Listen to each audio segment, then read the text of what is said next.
As psychotherapist Bree Bonchet likes to put it, if you haven't heard the word narcissist by now, you're probably living under a rock. And yet, such a large percentage of people have never heard the term narcissistic abuse, and if they have no clue what it means. This unfortunately also includes some people who are actively being abused by narcissists. Today at queenbeing.com, we're going to discuss the traits of a narcissist. So, let's get started.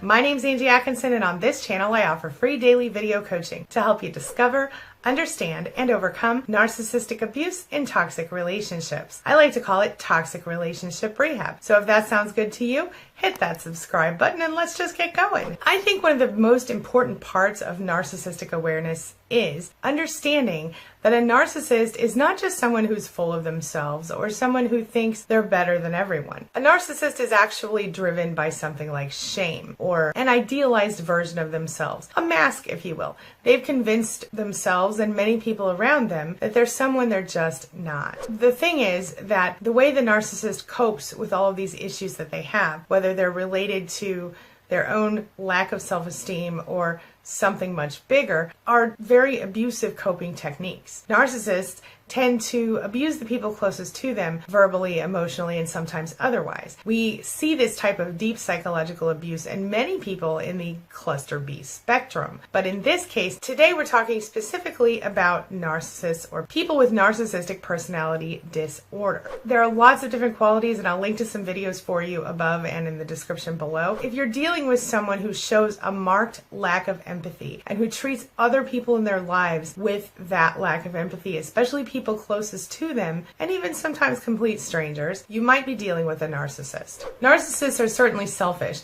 but they also have a lot more under the hood than you think. For example, they tend to have a really distorted self-image. Their emotions can be very intense and incredibly unstable. Sometimes they're very vain, sometimes they feel inadequate, they struggle with power and personal adequacy in general. But here's the thing.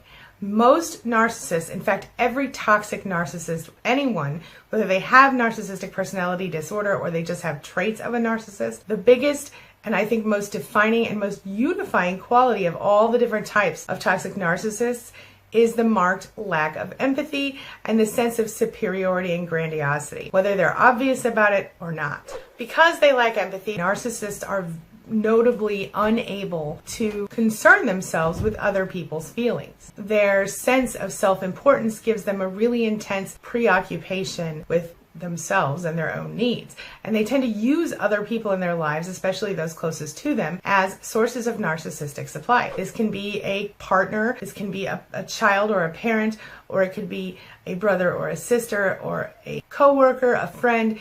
It doesn't really matter. It can be anyone close to them. They will use any and all of the people that are close to them as narcissistic supply. Well, narcissistic supply is essentially an emotional dumpster for the narcissist. They may agitate you into screaming at them or crying to them or being upset or scared or angry or whatever, and then throw that all back in your face and call you an abuser, just for one example. Narcissists are known for their blatant disrespect of other people, especially those closest to them. While they seem to have an extreme sense of self-worth, the truth is that underneath their mask, they secretly think they're inadequate most of the time. On the flip side of that, they tend to be easily irritated and very quick to anger. Here are a few more traits you might find in your average toxic narcissist. They have a big appetite for attention from other people. They need it like we need air and water. They have big jealous issues all the time. Extreme feelings of jealousy as well as causing jealousy in their partners sometimes. Major expectations of a certain kind of treatment, usually better than everyone else and usually above and beyond the laws of even the land they live in. They always want special treatment. They exaggerate stuff like their talents and their achievements and their importance and their money. They are so sensitive to criticism, and they have this tendency to feel really rejected and hurt with even just the most tiny provocation. They have a really hard time maintaining good relationships. I know you're shocked. They often have grandiose fantasies about their own importance and wealth and popularity and etc. They are all about taking advantage of other people, and they have no conscience when they do it. They believe that they are special and unique and should only associate with similar, special, unique people. And again, the uniting quality being that they lack empathy for other people and they act on that. Normal people act on empathy. We think to ourselves, well, what would I feel like if I were in that situation? Narcissists never do that. They don't ever do it because they think they're different and special. They think other people are beneath them, not as good as them, or that they're not even real people. One last interesting quality about narcissists is that they tend to think whatever they like, whatever they want is the thing. It's the biggest, most important, special thing. So for example, if you're watching a movie with a narcissist and they told you beforehand, hey, this is my favorite movie, even if they didn't tell you sometimes, and you say, you know, I don't really like this movie very much. Can we watch something else?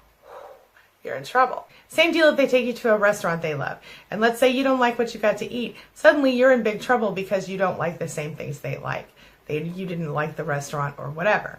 This is an example of how narcissists think they're so much more important and more exclusive and special than everyone else. All of these qualities lead them to abuse the people in their lives, psychologically, mentally, emotionally, sometimes physically. Stay tuned because in my next video, we're going to talk about exactly what narcissistic abuse looks like. This leads me to the question of the day.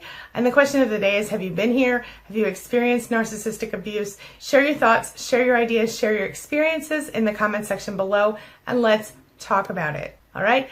That's all I've got for you right now. As always, thank you so much for being a part of my day and a part of my life. And hey, thanks for letting me be a part of yours. It really does mean a lot to me. Make sure you take a look at the links I'm leaving for you here, and hit that subscribe button if you want to learn more about narcissistic abuse and recovery. And check out the links I left for you in the cards above. I'll see you soon.